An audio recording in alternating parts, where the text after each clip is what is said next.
Hello दोस्तों, नमस्कार। Santoshi IAS में आप सभी का एक बार फिर स्वागत है। आई होप आप सब ठीक ही होंगे। चलते हैं, देखते हैं आज हमारा कौन सा टॉपिक है। जो बच्चे नए होंगे वो जान लीजिए, यहाँ पर हम डेली टॉपिक लाते हैं एक, और वहाँ पर बताया बताया जाता है कि इस टॉपिक से क्या क्या क्वेश्चन पूछे गए हैं। इसके बाद वो क्वेश्चन आपको हैंड रिटन नोट्स में मिलता है। ये कहाँ से आपका लिया जाता है? ये आपके घटना चक्र से ही लिया जाता है। जितना भी सब कुछ बनाया गया है, घटना चक्र में जो क्वेश्चन आया है वही सब यहाँ पर लिया जाता है। इसके बाद वही घटना चक्र का क्वेश्चन आपको करवा दिया जाता है, ठीक है, नीचे। तो जो लोग नए होंगे, जो लोग डेली इसको रिवीजन के पर्पज़ से ही लिया करिए, क्योंकि हम एक सब्जेक्ट नहीं, डेली कोई ना कोई आज जैसे मान लीजिए पॉलिटी आ गया, कल हिस्ट्री आ गया, परसों ज्योग्राफी आ गया, तो ऐसे ऐसे आपका आता रहता है, ठीक है। तो इससे क्या होता है, आपका जो रिवीजन होता है, ये हो सकता है आप वो बुक ना पढ़ें कुछ दिन, इसके बाद आप हो सकता है कुछ चीज़ें माइंड से निकलने लगे। तो यहाँ ऐसा होता है कि आपके माइंड में वो रहेंगी, ठीक है, क्योंकि यहाँ पर रिवीजन हो जाता है। तो चलते हैं, आज शुरू करते हैं ये टॉपिक। ये टॉपिक क्या है? केंद्र और राज्य संबंध है, ठीक है। ये बहुत ही इंपॉर्टेंट टॉपिक है, यहाँ से बहुत बार क्वेश्चन पूछा गया है, ठीक है। तो अगर आप इसको पढ़ के जाके घटना चक्र लगाइए, आपको काफ़ी कॉन्फिडेंस आएगा। तो चलते हैं, शुरू करते हैं। देखिए, कहाँ से हम शुरू करते हैं। जब केंद्र राज्य की बात करते हैं तो पहले हम भाग में देखते हैं कि पहले कौन सा भाग है केंद्र राज्य संबंध के बारे में बताता है। तो कौन सा भाग है? भाग 11 बताता है। तो 11 12 दोनों इम्पोर्टेंट है।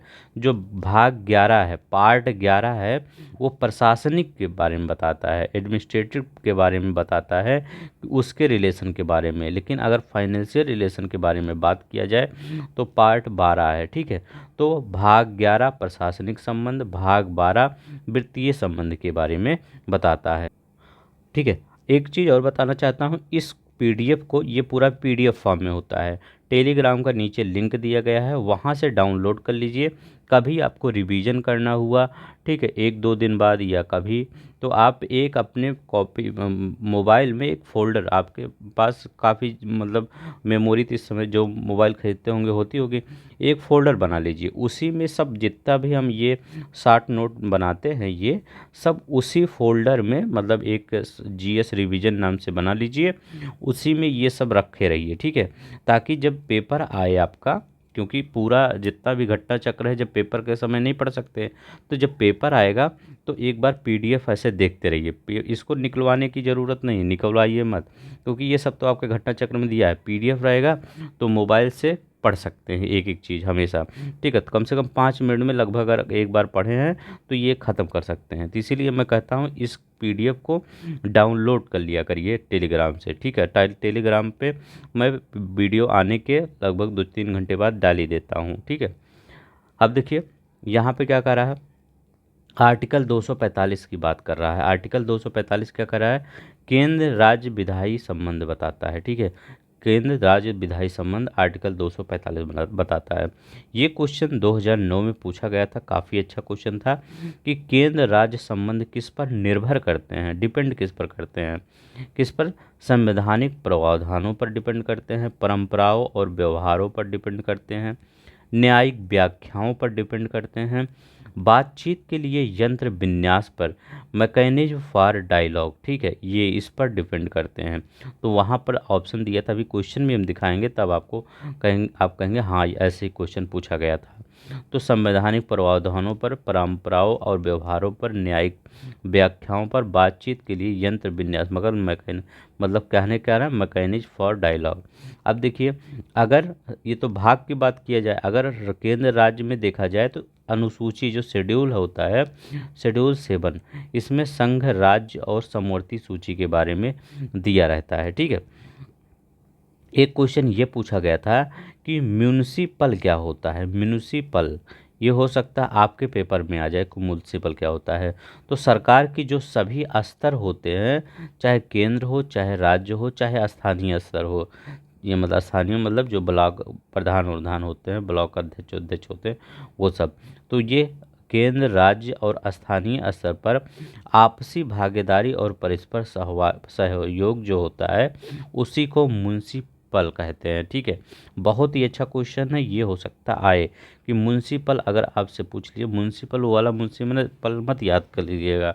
ठीक है, ये म्युनिसिपल ये अलग है, ये सभी स्तरों पर सरकार की जो बॉडी होती है उनकी भागीदारी। ठीक है, ये IAS 1994 में क्वेश्चन आया हुआ है। केंद्र और राज्य सरकारें दोनों कानून बना सकती हैं समवर्ती सूची पर, लेकिन समवर्ती सूची पर दोनों कानून बना सकती हैं, लेकिन अगर दोनों के बीच टकराव हुआ है कि मान लीजिए राज्य भी बना दिया और केंद्र भी बना दिया, तो किसका माना जाएगा? केंद्र का जो कानून होगा वो ज़्यादा प्रेफर किया जाएगा। ठीक है, वही माना जाएगा। ये BO 2019 में ये क्वेश्चन आया था कि देखिए कितना अच्छा क्वेश्चन है। शिशुओं और अवयस्कों के साथ साथ आर्थिक और सामाजिक योजनाओं के लिए विधि निर्माण की शक्तियाँ कौन बना सकता है? तो केंद्र और राज्य दोनों सरकारें बना सकती हैं। ठीक है, शिशुओं और अवयस्कों के साथ साथ आर्थिक और सामाजिक योजनाओं के लिए विधि निर्माण की शक्तियाँ। अब यहाँ पर देखते हैं भारतीय संविधान में अवशिष्ट शक्तियाँ मतलब जो अवशिष्ट शक्तियाँ हैं वो कहाँ रखी जाती है? तो संसद के पास है। तो अवशिष्ट शक्तियाँ जो होती हैं उस पर कुछ भी अगर निर्णय लेना हुआ, कानून बनाना हुआ, तो वो संसद बनाती है। आर्टिकल 248(1) के तहत। ठीक है, संसद। अब देखिए आर्टिकल 249 क्या कहता है, ये 2 बार ये क्वेश्चन पूछा गया था। ठीक है, आर्टिकल 249 से लेकर, तो ये आर्टिकल 249 में ये पूछा गया था कि इसके अंतर्गत संकल्प जिसके द्वारा संसद को राज्य सूची के विषय पर राष्ट्रीय हित में विधि निर्मित करने का अधिकार दिया गया हो और प्रवृत्त रहेगा, 1 वर्ष से अधिक नहीं। अब इसका कहने का मतलब क्या है? मान लीजिए संसद है, राज्य सूची के विषय पे कानून बना दिया। ठीक है, जब राज्य सूची के विषय पे कानून बना दिया तो राज्य सूची मतलब क्या? जैसे मान सकते हैं आप कि ये पुलिस वाला उस पर कानून बना दिया, लेकिन वह कानून 1 वर्ष से अधिक मान्य नहीं रहेगा। ये याद रखिएगा, कानून 1 वर्ष से अधिक नहीं मान्य रहेगा। तो आर्टिकल 249 के अंतर्गत पारित संकल्प जिसके द्वारा संसद को राज्य सूची के विषय पर राष्ट्रीय हित में विधि निर्मित करने का अधिकार तो है, लेकिन वह 1 वर्ष से ज़्यादा नहीं रहेगा, 1 वर्ष तक ही रहेगा, आर्टिकल 249 कहता है। अब देखिए, ठीक है, ऐसे मान लीजिए छोटा भाई है, बड़ा भाई है, छोटे भाई के लिए कोई कानून बनाता है, तो लेकिन उसका कानून 1 ही साल तक रहेगा बड़े भाई का। ठीक है, इसके बाद छोटा भाई अपना कुछ और देखेगा। ठीक है, नया कानून। ठीक है, अब देखिए भारतीय संविधान में अंतर्राज्यीय परिषद बहुत ही इम्पोर्टेंट है, बार बार ये पूछा जाता है। अंतर्राज्यीय परिषद ये आर्टिकल 263। देखिए 2 चीज़ों में आप कंफ्यूज होते हैं, एक अंतर्राज्यीय परिषद है और एक क्षेत्रीय परिषद है। इसी दोनों में कभी इसका वो लिख देते हैं, इसका ये लिख देते हैं। तो अंतर्राज्यीय अगर पूछे, ठीक, अंतर और राज्य मतलब राज्यों में अंतर, तो 263 है। कौन सा है? 263 है। ठीक है, अब देखिए इसका 263 है, तो देखिए इसका वैसे भी आता है, जैसे 6, 3, 9, 2, 11 और भाग 11 में क्या है? इंटर स्टेट और सेंटर रिलेशन है। और यहाँ भी देखिए 6, 2, 8, 2, 11, 6, 2, 8, 3, 11 ये भी आ रहा है। ठीक है, मतलब ऐसे याद करवाने, इसका कोई लॉजिक नहीं है, सिर्फ याद करवाने के लिए। तो कितना है? आर्टिकल याद कर लीजिए ताकि आपको आर्टिकल याद रहे, 263। ठीक है, राष्ट्रपति अंतर्राज्यीय परिषद की स्थापना करता है। तो राष्ट्रपति क्या करता है? अंतर्राष्ट्रीय परिषद की स्थापना करता है। ये निर्माण का स्रोत संवैधानिक, तो ये संवैधानिक बॉडी है कि नहीं? ये संवैधानिक बॉडी है। लेकिन जो क्षेत्रीय परिषद होता है ये संवैधानिक बॉडी नहीं है, ये गैर संवैधानिक बॉडी है, ये संसद के कानून के द्वारा बनाया गया है। ठीक है, तो ये याद रखिएगा। तो इसीलिए मैं दोनों कंपेयर करके बता रहा हूँ कि आप दोनों कंपेयर कर लीजिए। अंतर्राज्यीय परिषद क्या है? अनुच्छेद 263 के तहत। क्षेत्रीय परिषद क्या है? ये संसदीय कानून के द्वारा बनाया गया है। ठीक है, अब यहाँ देखते हैं, यहाँ लिखा गया है राज्यों के बीच सहयोग और समन्वय प्राप्त करने के लिए सभी संविधानेतर और विभिन्नतर संस्था कौन कौन से हैं? राष्ट्रीय विकास परिषद और राज्यपाल सम्मेलन। तो राष्ट्रीय विकास परिषद, ये क्वेश्चन मतलब आपके IAS में क्वेश्चन है ये, इस क्वेश्चन को इतना हल्के में मत लीजिए, मतलब सिंपल मत कहिएगा, ये अच्छा क्वेश्चन है। अब आपसे पूछा जाए कि ये कौन सा है ये संविधानेतर, मतलब जो गैर संवैधानिक, ये है कैसा। अब देखिए संविधानेतर का मतलब क्या होता है, जैसे संविधानेतर मतलब क्या होता है जानते हैं, जिसको सरकार या कार्यपालिका बनाता है वो संविधानेतर होता है, ठीक है। कौन संविधानेतर होता है, वो वैधानिक भी नहीं होता, गैर वैधानिक होता है और गैर संवैधानिक होता है। वो क्या होता है, जिसको सरकार और कार्यपालिका द्वारा बनाया जाता है, ठीक है, वो संविधानेतर होता है। सरकार अपना कानून करके बना देती, मतलब सरकार के दिमाग में आया कि एक बनाना है राष्ट्रीय विकास परिषद, तो इसको राष्ट्रीय विकास परिषद बना दिया गया, ठीक है। अब ये भी पूछ सकता है कि इसका गठन कब हुआ था राष्ट्रीय विकास परिषद का, तो 6 अगस्त 1952 को हुआ था। और इसका अध्यक्ष कौन होता है ये भी पता होना चाहिए, तो इसका अध्यक्ष प्रधानमंत्री होता है। तो राष्ट्रीय विकास परिषद के बारे में याद रखिएगा, ये संविधानेतर संस्था है, विविधतर संस्था है, मतलब वैधानिक भी नहीं है न संवैधानिक है, या गैर वैधानिक है और गैर संवैधानिक है। इसका मतलब संविधानेतर का मतलब होता है सरकार और कार्यपालिका द्वारा, सरकार या कार्यपालिका का द्वारा जो बनाया जाता है। राष्ट्रीय विकास परिषद 6 अगस्त 1952 को इसकी स्थापना हुई थी और यह इसका अध्यक्ष प्रधानमंत्री होता है, ठीक है। और राज्यपाल सम्मेलन भी एक संविधानेतर और विविधतर संस्था है, ये भी याद रखिएगा। चलिए यहाँ देखते हैं, अब देखिए क्षेत्रीय परिषद के बारे में देखते हैं, ठीक है। यह संवैधानिक संस्था नहीं है, तो ये यूपी पीसीएस 2017 में पूछा था कि क्षेत्रीय परिषद क्या संवैधानिक संस्था है, नहीं। या क्षेत्रीय परिषद कितनी है, 5 क्षेत्रीय परिषद है। क्षेत्रीय परिषद का गठन कब हुआ था, इसका तो 1952 में हुआ था, ठीक है, यहाँ लिख भी देते हैं 1952 में, कितना 6 अगस्त 1952 में, और प्रधानमंत्री इसका अध्यक्ष। अब देखिए यहाँ पर लिखा गया 1956 में संसदीय अधिनियम से माध्यम से, ठीक है। तो ये संसदीय कानून के द्वारा ये बनाया गया था। 1956 में 5 क्षेत्रीय परिषद की स्थापना की गई थी। कितनी, 5 क्षेत्रीय परिषद की स्थापना की गई थी। अब देखिए यहाँ पर कौन, एक उत्तर क्षेत्रीय परिषद एक याद रखिएगा, एक दक्षिण याद रखिएगा, इसके बाद पश्चिम क्षेत्रीय परिषद और पूरब क्षेत्रीय परिषद, एक केंद्रीय, 5 तो ये हो गए। इसके बाद 1971 में पूर्वोत्तर राज्यों के लिए पूर्वोत्तर परिषद की स्थापना की गई। तो ये याद रखिएगा, एक पूर्वोत्तर परिषद की स्थापना 1956 में तो ये पांचों किया गया।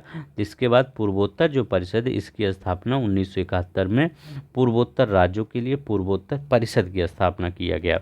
अब देखिए सबसे इम्पोर्टेंट ये है कि जो गृह मंत्री होता है वो क्षेत्रीय परिषद का अध्यक्ष होता है। कौन, गृह मंत्री क्षेत्रीय परिषद का अध्यक्ष होता है, याद रखिए, मतलब पांचों का और ये इसको मिला के सब 6 का, सबका अध्यक्ष कौन है, गृह मंत्री होता है। तो गृह मंत्री प्रत्येक क्षेत्रीय परिषद का अध्यक्ष होता है। अब देखिए एक यहाँ भी क्वेश्चन बना था कि चंडीगढ़ राज्य नहीं है फिर भी यह एक क्षेत्रीय परिषद में शामिल है। हाँ, चंडीगढ़ एक राज्य नहीं है, तो ऐसे ऑप्शन में दिया था, आपके स्टेटमेंट में दिया था कि चंडीगढ़ राज्य नहीं है फिर भी क्षेत्रीय परिषद में शामिल है। क्या ये सही है या गलत है, तो ये सही है, ठीक है। अब देखिए यहाँ परिषदें उपसंघीय सूत्र के रूप में कार्य करती हैं, तो ये भी क्वेश्चन आपके बना था। परिषदें क्या हो, तो उपसंघीय सूत्र के रूप में कार्य करते हैं। तो क्षेत्रीय परिषद के बारे में क्या, ये संसदीय कानून द्वारा, ये संवैधानिक संस्था नहीं है, 1956 के अधिनियम के द्वारा बनाया गया था। 5 क्षेत्रीय संस्था है, उत्तर दक्षिण पूरब पश्चिम याद रख लीजिएगा, एक बीच में याद रखिए मध्य वाला, ठीक है। और पूर्वोत्तर परिषद 1971 में, गृह मंत्री इसका अध्यक्ष होता है, बस इतना याद रख लीजिए।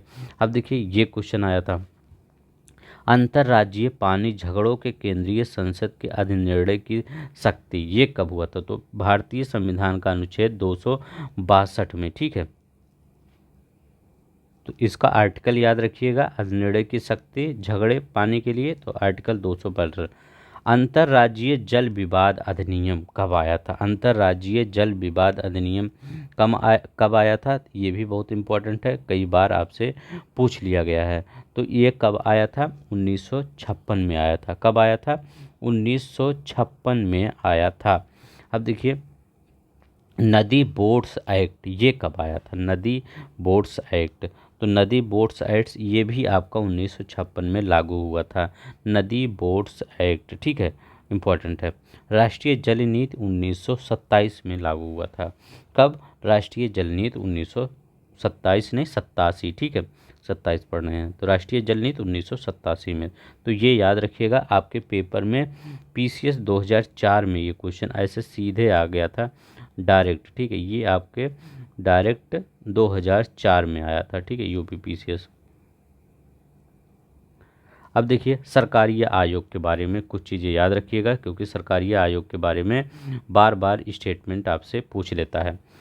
अब देखिए सरकारीय आयोग ये जितना है इतना पढ़ लीजिए, इससे ज़्यादा कुछ सरकारीय आयोग के बारे में नहीं पूछेगा।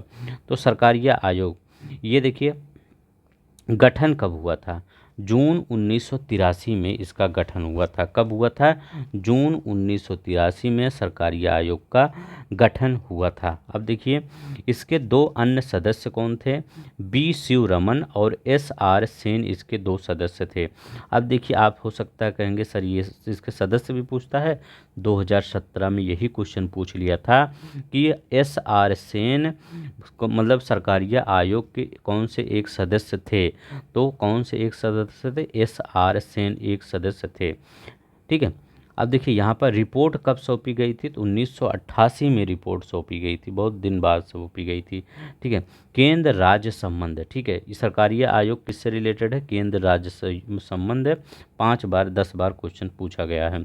सिफारिश क्या किया था केंद्र सरकारीय आयोग? इसने कहा था तो आर्टिकल जो 356 है इसका प्रयोग कम से कम होना चाहिए, ठीक है, नहीं तो बार बार केंद्र सरकार 356 राज्यों में लगा देती है राष्ट्रपति शासन, ठीक है। तो उसने कहा था कि सरकारीय आयोग ने कि आर्टिकल 356 का कम से कम प्रयोग हो। जिन राजनीतिक दलों ने केंद्र में सरकार बनाई है उन्होंने 356 का दुरुपयोग किया है। तो सरकारीय आयोग ने यही कहा है कि जिन्होंने केंद्र में सरकार बनाई है उन्होंने 356 का दुरुपयोग किया है। अब देखिए इसी की आयोग की सिफारिश पर भारत में अंतर्राज्यीय परिषद की स्थापना की गई थी, ठीक है। तो ये कब आया था? 1988 में। इसके बाद 1990 में संविधान के आर्टिकल 263 के तहत राष्ट्रपति का एक आदेश आया, उनके माध्यम से प्रधानमंत्री की अध्यक्षता में क्या गठित हुआ? अंतर्राज्यीय परिषद का गठन हुआ, ठीक है। किसका? अंतर्राष्ट्रीय परिषद का गठन हुआ। तो ये याद रखिएगा मई 1990 की बात है, मई 1990 में किसका? अंतर्राज्यीय परिषद का गठन हुआ, ये याद रखिएगा, ठीक है। ये अब अगर आपसे पूछे कोई कि अंतर्राज्यीय परिषद का गठन किसके कहने किसके मतलब रिपोर्ट की अनुशंसा पर हुआ, तो इसके किसके? सरकारीय आयोग की। अब देखिए दो अन्य, एक राज्य मन्नार समिति और एक पुंछी आयोग, ये दोनों भी केंद्र राज्य संबंध को बताते हैं, ठीक है। केंद्र राज्य संबंध से रिलेटेड ये भी दो हैं। चलते हैं नेक्स्ट देखते हैं। आई होप आपको समझ में आ रहा होगा। बस सरकारीय आयोग के बारे में इससे ज़्यादा आपसे पेपर में अब तक पूछा ही नहीं गया है जितना यहाँ लिखा गया है, बस, ठीक है। अब देखिए आर्टिकल 257 क्या कहता है? राज्य की कार्यपालिका की शक्ति का प्रयोग इस प्रकार किया जाएगा जिससे संघ की कार्यपालिका की शक्ति के प्रयोग में कोई अड़चन ना हो, ठीक है। तो राज्य की कार्यपालिका की शक्ति का प्रयोग इस प्रकार किया जाएगा जिससे संघ की कार्यपालिका की शक्ति के प्रयोग में कोई अड़चन ना हो, इम्पोर्टेंट है। तो इसका मतलब आप समझ पाए, ये जो लाइन पूरा दिया है इसका मतलब क्या समझ पाए कि राज्य जो अपना कुछ भी कानून बनाए उस कानून को इस प्रकार बनाया जाएगा कि जो उसमें संघ का शक्ति है उस पर कोई प्रभाव मतलब कोई अड़चन ना आए। अड़चन मतलब ऐसा मानिए कि बड़ा भाई जो कर रहा है छोटा भाई कुछ भी करे, लेकिन जो बड़े भाई का, बड़ा भाई मतलब मेरा केंद्र सरकार से मतलब है, छोटा भाई मतलब राज्य सरकार से है, तो छोटा भाई कुछ भी करे लेकिन बड़े भाई को डिस्टर्ब ना करे, ठीक है। ये है बड़े भाई के कानून को डिस्टर्ब ना करे।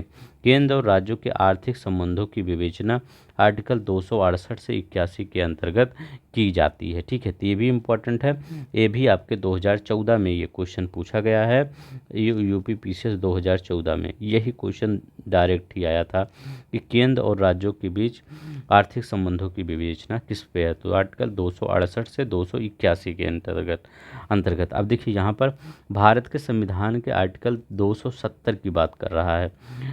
आर्टिकल 270 में करों को केंद्र द्वारा लगाया जाता है तथा एकत्रित किया जाता है, लेकिन केंद्र और राज्यों के मध्य वितरित किया जाता है। तो आर्टिकल 270 यही कहता है कि जो कर है उसको किसके द्वारा लगाया जाएगा? ये केंद्र के द्वारा लगाया जाएगा करों को, लेकिन एकत्रित किसके द्वारा किया जाएगा? वो केंद्र और राज्य के मतलब के एकत्र, लेकिन केंद्र और एक राज्यों के मध्य वितरित किया जाएगा। ठीक है, केंद्र के द्वारा लगाया भी जाएगा, एकत्र भी किया जाएगा, लेकिन वितरित किसके द्वारा?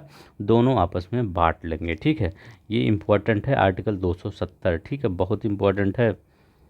क्यों? जैसे आप जब बजट पेश होता है तो आप देखते होंगे कहीं कहीं आटे का दाम बढ़ गया और पेस्ट का दाम बढ़ गया, या ग्रोसरी के जितने सामान है उसकी दाम बढ़ जाता है। ठीक है, तो क्या होता है? उसमें भी तो टैक्स होता है सब कुछ। तो वो कौन बढ़ाता है? ऐसा तो है नहीं कि राज्य सरकार बढ़ाती है, वो केंद्र सरकार ही बनाती है। तो टैक्स जब बढ़ जाता है तो उसका दाम भी बढ़ जाता है। तो जब टैक्स बढ़ जाता है तो टैक्स कौन बढ़ा रहा है? तो करों को केंद्र द्वारा लगाया जाता है, एकत्रित भी किया जाता है। लेकिन एकत्रित मतलब जब आप पेस्ट खरीदते होंगे, मान लीजिए 50 रुपये का पेस्ट खरीदे हैं, तो उस 50 रुपये में तो जो टैक्स होगा वो केंद्र के पास जाएगा, राज्य के पास थोड़ी आ जाएगा। तो वही है ये 270 के तहत करों में। ठीक है, अब देखिए यहाँ पर स्टाम्प शुल्क बहुत बार पूछा गया है ये, क्योंकि ये आपका कंफ्यूज करता है। क्योंकि कभी भी जब आप जैसे ज़मीन लेने जाते होंगे, ज़मीन लेने बेचने ये सब, तो स्टाम्प लगता होगा। तो आप सोचते होंगे कि तहसील में गए, ये तहसील का काम होता है। तो तहसील में तो राज्य सरकार के सब होते हैं। नहीं, ये जो संघ द्वारा लगाया स्टाम्प सेल की संघ की जो वो ड्यूटी होती है, वो संघ द्वारा लगाया जाता है। तो स्टाम्प शुल्क संघ द्वारा लगाया जाता है, लेकिन राज्य द्वारा संग्रहित किया जाता है। जैसे मान लीजिए आप एक स्टाम्प 5,000 रुपये का खरीदे, तो वो क्या हुआ? वो कौन संग्रहित करेगा? वो राज्य सरकार ही संग्रहित करेगा। लेकिन स्टाम्प शुल्क किसके द्वारा लगाया जाता है? संघ द्वारा लगाया जाता है। ये दोनों बहुत इंपॉर्टेंट है। ठीक है, वह बार बार इसमें कंफ्यूज दे देता है कि स्टाम्प शुल्क राज्य नहीं, राज्य एकत्र करता है, स्टाम्प शुल्क संघ लगाता है। अब देखिए, भू राजस्व पूरी तरह से राज्य के क्षेत्राधिकार में होता है। भू राजस्व लगान लगाया वसूला जाता है राज्य अधिकार में, ये पूरी तरह से राज्य के अधिकार में होता है। केंद्र और राज्य के मध्य वित्तीय विवाद आर्टिकल कितना? 131। तो ये यहाँ सही नहीं लिखा है, 131 131 के तहत निपटारा एससी करता है। ठीक है, तो केंद्र और राज्य के मध्य वित्तीय विवाद आर्टिकल 131 के तहत निपटारा कौन करता है? सुप्रीम कोर्ट करता है। ठीक है, जो चाहे केंद्र और राज्य, मान लीजिए मोदी जी कह रहे हैं हम इतना पैसा देंगे, योगी जी कह रहे हैं हम इतना पैसा नहीं लेंगे। मान लीजिए योगी जी नहीं बोल पाएंगे, तो मान लीजिए ममता बनर्जी या स्टालिन, उनकी बात कर लीजिए। ठीक है, तो ऐसे होता है। ठीक है, तो विवाद मान लीजिए कोई बढ़ा बंगाल से और केंद्र सरकार से, तो बंगाल केंद्र सरकार में जब विवाद बढ़ेगा तो क्या उसका निपटारा कौन करेगा? सुप्रीम कोर्ट करेगा। ठीक है, तो याद रखिएगा। विवाद कब बढ़ता है? जहाँ पर जैसे रूलिंग गवर्नमेंट इस समय बीजेपी है, जहाँ बीजेपी की गवर्नमेंट नहीं होगी वहीं विवाद बढ़ेगा। ठीक है, अब देखिए आर्टिकल 301 क्या कहता है? अंतर्राज्यीय व्यापार एवं व्यवसाय की स्वतंत्रता प्रदान की गई है। ठीक है, तो अंतर्राज्यीय 301 अंतर्राज्यीय व्यापार और व्यवसाय की स्वतंत्रता प्रदान की गई है। 300 क्या कहता है? वाद और कार्रवाई। भारत सरकार भारत संघ के नाम से वाद मुकदमा ला सकती है। ठीक है, तो वाद और अगर ये आर्टिकल 300 क्या है? वाद और कार्रवाई है। अब देखिए संघ सूची, राज्य सूची, समवर्ती सूची में, तो संघ सूची में मेन हम लिखें, बहुत ज़्यादा होता है लेकिन सब नहीं लिखें, जो मेन पेपर में बार बार आता है। तो संघ रक्षा है, पता ही चलेगा। अंतर्राष्ट्रीय संबंध पता ही चलेगा। बंदरगाह, ठीक है, तो ये संघ सूची में है। रेलवे किस में है? संघ सूची में है। डाक एवं तार किस में है? संघ सूची में है। प्रसारण टेलीफोन किस में है? संघ सूची में है। बैंकिंग किस में है? ये संघ सूची में है। तो याद रखिएगा जो बैंकिंग है ये संघ सूची। सबसे ज़्यादा आप कंफ्यूज डाक एवं तार में होते होंगे। डाक और तार किस में होता है? तो ये संघ सूची में होता है। और तो सब आपको पता ही होगा। और बैंकिंग में भी कंफ्यूज होते होंगे। बैंकिंग संघ सूची में है। राज्य सूची में स्थानीय सरकारें, ठीक है, प्रधान जी, मेयर जी, चेयरमैन जी, ये सब किस में है? स्थानीय सरकार राज्य सूची में। राज्य की पुलिस, ये याद रखिएगा, ये इंपॉर्टेंट नहीं है। राज्य की पुलिस तो आपको पता होगा, लेकिन रेलवे जो पुलिस होती है ये भी राज्य सूची में होती है। यहाँ पे आप कंफ्यूज होते होंगे, सोचते होंगे रेल तो वहाँ का है, केंद्र का है, तो ये राज्य का कैसे होगा? नहीं, रेलवे जो पुलिस होती है ये भी आपके राज्य सूची का होती है। कृषि राज्य में ही आता है। पुस्तकालय आपका राज्य में ही आता है। तो ठीक है, कृषि बहुत बार पूछा जाता है। कृषि किसका है? राज्य का है। पुस्तकालय राज्य का। समवर्ती सूची तो 42वें कॉन्स्टिट्यूशन अमेंडमेंट 1976 में जोड़ा गया। न्याय प्रशासन समवर्ती सूची में। शिक्षा समवर्ती सूची में। नापतोल समवर्ती सूची में। वन्य जीवों एवं पक्षियों का संरक्षण और वन, ठीक है, तो ये सब क्या कब जोड़ा गया? 5 चीज़ें 42वें कॉन्स्टिट्यूशन अमेंडमेंट 1976 में जोड़ा गया।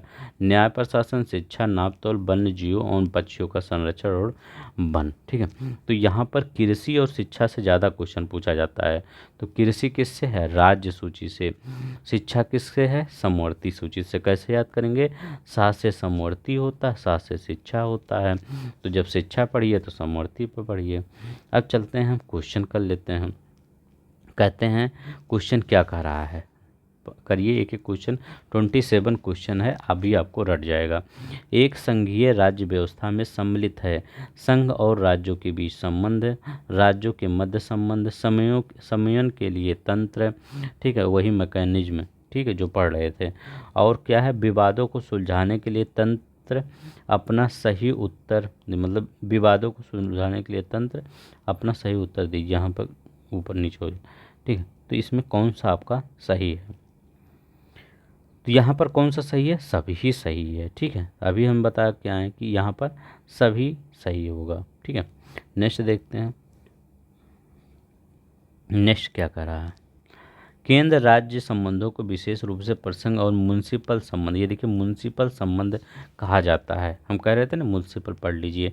तो योजना प्रक्रम में राज्य पर केंद्र के नियंत्रण में प्रसंग में, ठीक है, तो याद रखिए यही होगा। तो योजना प्रक्रम में राज्य पर केंद्र के नियंत्रण प्रसंग में। अब देखिए भारतीय संविधान के किस भाग में केंद्र राज्य विधायी संबंध दिया गया है? तो केंद्र राज्य विधायी संबंध भारतीय मतलब किस में दिया गया है? तो किस में? भाग 11 में, ठीक है। तो यहाँ भाग 11 यहाँ है, तो भाग 11 में दिया गया है। केंद्र राज्य संबंध किस अनुसूची में है? तो केंद्र राज्य संबंध 7वीं अनुसूची में, अभी हम बता रहे हैं। विधायी शक्तियों का केंद्र तथा राज्यों के मध्य वितरण संविधान की निम्न अनुसूचियों में किस में से है? ठीक है, बताइए।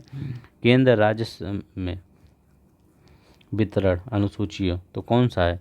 केंद्र और राज्य का वितरण सूची कौन सा है? आप नहीं पढ़ते हैं कि ये संघ सूची, ये सूची, तो ये 7वीं अनुसूची, ठीक है, 7वीं अनुसूची। अब देखिए ये वाला क्वेश्चन, भारत में निम्नलिखित में किसे शिशुओं और वयस्कों के साथ साथ आर्थिक और सामाजिक योजनाओं में विधि निर्माण की शक्तियाँ प्रदान है? केंद्र और राज्य दोनों सरकारों को, ठीक है, कौन किसको? केंद्र और राज्य दोनों सरकारों को। देखिए यहाँ पर जो भी आपको चीज़ें पढ़ाई जाएंगी, ठीक है, वो सब थोड़ा सा लेवल में होंगी, ठीक है, अच्छी चीज़ें पढ़ाई जाएंगी, मतलब सिंपल चीज़ें नहीं पढ़ाई जाएंगी। जो आपके पेपर में आया रहेगा वही पढ़ाई जाएगी। तो प्लीज़ जो लोग नए होंगे प्लीज़ सब्सक्राइब कर लीजिए चैनल, वीडियो को लाइक कर देंगे, ठीक है, अगर ऐसे रिवीजन करना है आपको। भारतीय संविधान में अवशिष्ट शक्तियाँ किसमें सन्निहित हैं? अवशिष्ट शक्तियाँ किसमें सन्निहित है? तो संसद में सन्निहित होता है, अभी बताएं हम। भारतीय संविधान में अवशिष्ट अधिकारों को किसके द्वारा, ठीक है, किया जाता है? तो जो अवशिष्ट अधिकार है तो वो संघीय सरकार को दिया जाता है। किसको? संघ को दिया जाए। यहाँ लिखा गया राज्य, राज्य को नहीं दिया जाता है, केवल संघ सरकार को ही दिया जाता है, ठीक है, याद रखिएगा, इम्पोर्टेंट है। नेक्स्ट देखते हैं 249, अभी हम बात कर रहे हैं पारित संकल्प जिसके द्वारा संसद को राज्य सूची के विषय में राष्ट्रीय हित में विधि निर्मित करने का अधिकार दिया गया है, प्रवृत्त रहेगा। तो कितने दिन का प्रवृत्त रहेगा? तो कितने दिन का? तो 1 वर्ष से अधिक नहीं प्रवृत्त रहेगा। अभी हम वही बताए थे कि 1 वर्ष से अधिक नहीं, 1 ही वर्ष तक। अब देखिए यहाँ पर कितना 249 की बात कर रहा है ना, तो 1 वर्ष तक बस। अगर वो संघ कानून बनाता है राज्य विषय पे तो 1 ही वर्ष तक। अब देखिए किस अनुच्छेद के अनुसार भारतीय संविधान अंतर्राज्यीय परिषद के प्रावधान को करता? कौन सा अनुच्छेद है? तो 263 11 हम पढ़े हैं, 639 2 11 और भाग 11 वही है, तो ऐसे याद कर लीजिए। अंतर्राज्यीय परिषद के निर्माण के स्रोत कौन कौन से हैं? बताइए, निर्माण के स्रोत हैं कौन सा? अंतर्राज्यीय परिषद तो ये संविधानिक है ना, संसदीय थोड़ी है, संविधानिक है, क्योंकि उसका 263 आर्टिकल है। ठीक है, तो कब? 1990 में। अंतर्राज्यीय परिषद का गठन करने के लिए अधिकृत है, तो बताइए कौन अधिकृत है, कौन करता है अंतर्राज्यीय परिषद का गठन? तो ये कौन करता है? राष्ट्रपति करता है।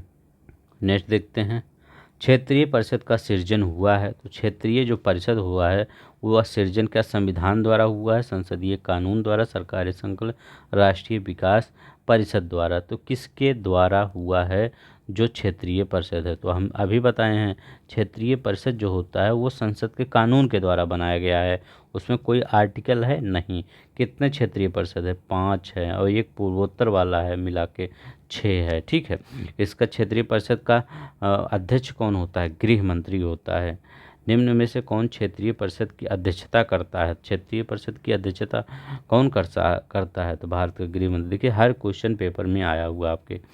निम्नलिखित में से एक क्षेत्रीय परिषद का लक्षण नहीं है, तो बताइए क्षेत्रीय परिषद का लक्षण। तो यहाँ देखिए यह लिखा गया यह संवैधानिक संस्था है, तो क्या यह संवैधानिक ना? नहीं, तो यही आपका सही हो जाएगा, संवैधानिक संस्था यह नहीं है। ठीक है, कह रहे हैं संवैधानिक संस्था नहीं है, संवैधानिक संस्था नहीं है। 5 क्षेत्रीय परिषदों की स्थापना राज्य के पुनर्गठन अधिनियम 1956 के द्वारा की गई है। ये है, यह एक परामर्शदायी संस्था है। ठीक है, तो ये भी सही, ये भी सही, ये भी सब सही है, सिर्फ यही वाला आपका गलत है पहला। कौन सा सही सुमेलित नहीं है? बताइए। अंतर्राज्यीय पानी के झगड़ों के लिए ये तो 263 262 है ही है। ठीक है, अभी बता अंतर्राज्यीय जल विवाद अधिनियम 1956। नदी बोट्स एक्ट, तो नदी बोट्स एक्ट 1956 में ही आया था। ठीक है, ये 70 में नहीं, और ये भी सही है, तो ये आपका सी वाला सही हो जाएगा, इसमें गलत था। कौन सरकारीय आयोग का सदस्य था? तो बताइए, अभी हम आपसे बताए थे कि ऐसे क्वेश्चन आपके पेपर में पूछ लिया जाता है। तो डॉक्टर एस सेन सरकारीय आयोग के सदस्य थे। अध्यक्ष कौन थे? में सरकारीय अध्यक्ष थे। ठीक है, सरकारीय ही अध्यक्ष थे, उन्हीं के नाम पर बनाया। निम्नलिखित किस वह सरकारीय आयोग जिसे केंद्र राज्य संबंधों में परिवर्तन की संतुष्ट का अधिकार दिया गया था अपना प्रतिवेदन जमा किया? मतलब संतुष्ट का आधार दिया गया ने अपना प्रतिवेदन जमा किया था। तो आयोग का गठन हुआ कब था? तो ये आयोग का गठन, सरकारीय आयोग का गठन कब हुआ था? 1983 में। इसने अपनी रिपोर्ट 1988 में दी थी। ठीक, 1988 में, तो 88 में है नहीं, तो ये ई वाला होना चाहिए, उपयुक्त में से कोई नहीं। सरकारीय आयोग के सिफारिशों का संबंध है, किससे संबंध है? तो किससे संबंध है? केंद्र और राज्य के पारस्परिक संबंधों से। देखिए कितना बार सरकारीय आयोग से क्वेश्चन पूछा गया है। सेंटर स्टेट रिलेशन सरकारी आयोग। ठीक है, और राजमन्नार और पुंछी, ये भी दोनों याद रखिएगा। कौन से आयोग की सीमित पर भारत में अंतर्राज्यीय परिषद की स्थापना की गई? तो कौन से? तो अंतर्राज्यीय परिषद अगर आए तो 263 याद रखिएगा। ठीक है, तो कौन? सरकारीय आयोग। ठीक है, इसी की सिफारिश पर कौन सी अंतर्राज्यीय परिषद की स्थापना की गई थी? उत्तर प्रदेश। 2021 में क्वेश्चन आया, अभी देखिए जल्दी ही आया है न। कौन भारत में संघ राज्य संबंध से सही नहीं है? ठीक है, तो इंद्रजीत जो गुप्ता समिति है, इससे मतलब ये भारत और ये सॉरी करें भारत संघ और राज्य के संबंध में सही नहीं है। पुंछी आयोग, राजमन्नार और सरकारिया, ये सब आपके किससे संबंधित हैं? ये स्टेट और सेंटर के रिलेशन से मतलब संबंधित है उनके। लेकिन ये इंद्रजीत नहीं, ये किससे संबंधित है? इंद्रजीत वाला बताइए। ये चुनाव की प्रक्रिया से। ठीक है, कि चुनाव मतलब कैसे होगा, तो मतलब चुनाव सुधार की जो प्रक्रिया है वो, इसका गठन कब किया गया था इंद्रजीत? 1998 में, ठीक है। तो इसका मेन ही पर्पस था कि चुनाव सुधार एवं जनप्रतिनिधि कानून 1951 में मतलब संशोधन करना। तो कौन सी कानून? जनप्रतिनिधि कानून 1951, ठीक है, ये याद रखिएगा।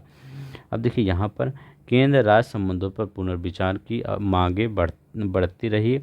राज्यों के पास विकास कार्यों के लिए पर्याप्त साधन नहीं है। तो इसमें बताइए कौन सा आपका सही है? तो ए आर दोनों सही है और सही व्याख्या भी करता है, क्योंकि राज्यों के पास विकास के लिए पर्याप्त साधन नहीं है। यहाँ बताइए भारत के संविधान में किस अनुच्छेद में करों को केंद्र द्वारा लगाया जाता है और एकत्रित किया जाता है, लेकिन केंद्र और राज्यों में वितरित किया जाता है? तो आर्टिकल 270 अभी हम बता रहे हैं। केंद्र और राज्यों के वित्तीय विवादों का निपटारा सर्वोच्च न्यायालय करता है। यहाँ लिखा भारतीय संविधान में निम्नलिखित किस कानून अनुच्छेद द्वारा अंतर्राज्यीय व्यापार और व्यवसाय स्वतंत्रता प्रदान की गई? तो किसके द्वारा की गई? तो ये भी अच्छा क्वेश्चन है, पूछा गया था आपके पेपर में, ठीक है। तो किसके द्वारा की गई ये बताइए, अच्छा क्वेश्चन है, ठीक है। तो किसके द्वारा की गई? 301, ठीक है, 301 बी वाला, हाँ 301। भारतीय संविधान के अनुच्छेद 300 किससे संबंधित है? बताइए 300 किससे संबंधित है? तो ये क्या, मुकदमे और कार्रवाई, अभी हम पढ़े थे, मुकदमे और कार्रवाई से संबंधित है। बस इतना ही है, ठीक है। आज कुछ ज़्यादा समय हो गया है, इसके लिए सॉरी, क्योंकि आज का जो टॉपिक था थोड़ा सा इम्पोर्टेंट था, इससे हर बार क्वेश्चन आ जाता है। इस बार पेपर दे के आइएगा, यहाँ से क्वेश्चन कन्फर्म रहेगा, ठीक है। चाहे आप PCS का दीजिए, चाहे RO का दीजिए, चाहे, ठीक है, चाहे आप किसी और का दीजिए। मैं PCS RO के बारे में ज़्यादा जानता हूँ, इसलिए बता रहा हूँ, PCS RO में कन्फर्म आएगा, ठीक है। तो बस आज के लिए बस इतना ही। अगर जिनको पसंद आया होगा प्लीज़ लाइक कर दीजिए, इस PDF को डाउनलोड कर लीजिएगा टेलीग्राम से और पढ़ लीजिएगा, ठीक है। तो आज के लिए बस इतना ही, अपना ख्याल रखिएगा। जय हिंद, जय भारत।